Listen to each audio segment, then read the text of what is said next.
Bismillahirrahmanirrahim. Assalamualaikum warahmatullahi wabarakatuh. Saya Lili Herawati, saya perwakilan dari kelompok 1 yang akan mempresentasikan hasil dari review jurnal kami. Di sini jurnal utama yang kami ambil berjudul Kerangka untuk mengevaluasi parameter eksternal dan internal yang terkait dengan seabed container culture menuju pemahaman keberhasilan pembesaran lobster Eropa atau Homarus gamarus. Di mana di sini pendahuluannya lobster yaitu salah satu potensi sumber daya perikanan yang banyak tersebar di Indonesia. Lobster menempati urutan pertama komoditas ekspor dari kelompok krustasea dan moluska.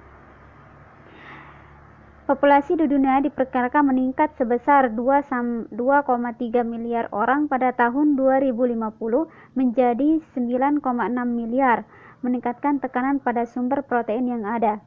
Akan menjadi lebih jelas bahwa aquaculture dapat menyediakan sumber pangan yang berkelanjutan dan terjamin untuk membantu meringankan tekanan yang meningkat ini. Kemudian, metode pemeliharaan lobster cakar. Sistem aquaculture sirkulasi atau yang disebut dengan RAS berbasis lahan terutama untuk tujuan peningkatan stok, di mana lobster dipelihara hingga tahap awal juvenil dan dilepaskan ke dalam liar untuk menambahkan stok alam. Kemudian di sini ada hambatan biologis dan teknologi, yang dimana investasi modal yang berlebihan sampai saat ini menghalangi perkembangan lebih lanjut RAS untuk budidaya lobster. Dan di sini ada keunggulan utama SBCJ dibandingkan dengan RAS.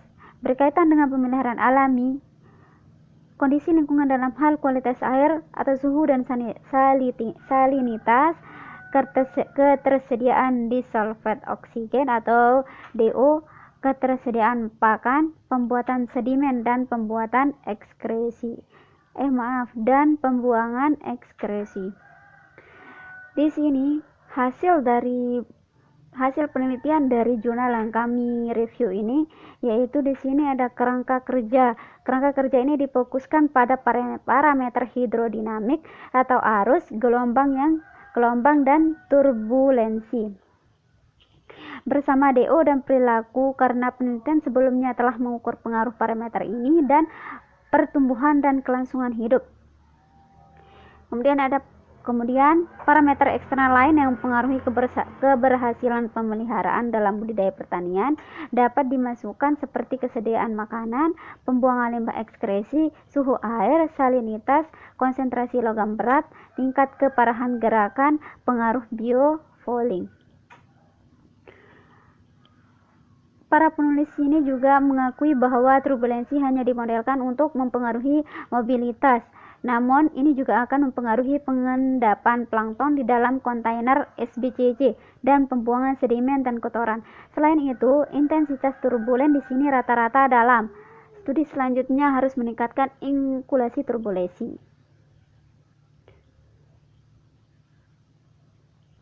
Di sini ada faktor-faktor yang mempengaruhi pembesaran lobster. Yang pertama ada patogen jamur, tanaman Zasminium musae terkait dengan telur yang hampir mati dari lobster berduri berhias. Kemudian Haliotisida nodiliforman, infeksi pada telur lobster Homarus gamarus, mengungkapkan strategi parasitisasinya pada invertebrata laut.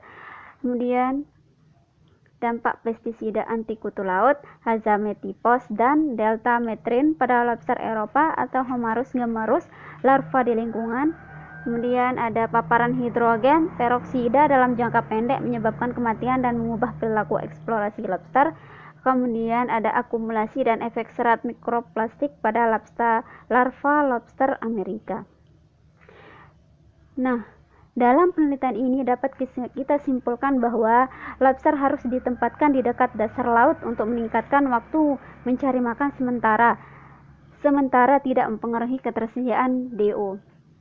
Namun, kerangka tersebut dibatasi oleh tingkat pengetahuan saat ini mengenai parameter eksternal dan saat ini tidak mencakup ketersediaan atau konsumsi pangan. Kerangka kerja telah dirancang untuk memungkinkan parameter dan pengetahuan baru sehingga dimasukkan dalam versi mendatang, dan juga pekerjaan lebih lanjut diperlukan agar kerangka kerja tersebut mencapai potensi penuh. Mungkin sekian dari presentasi saya dari kelompok 1. Sekian, wassalamualaikum warahmatullahi wabarakatuh.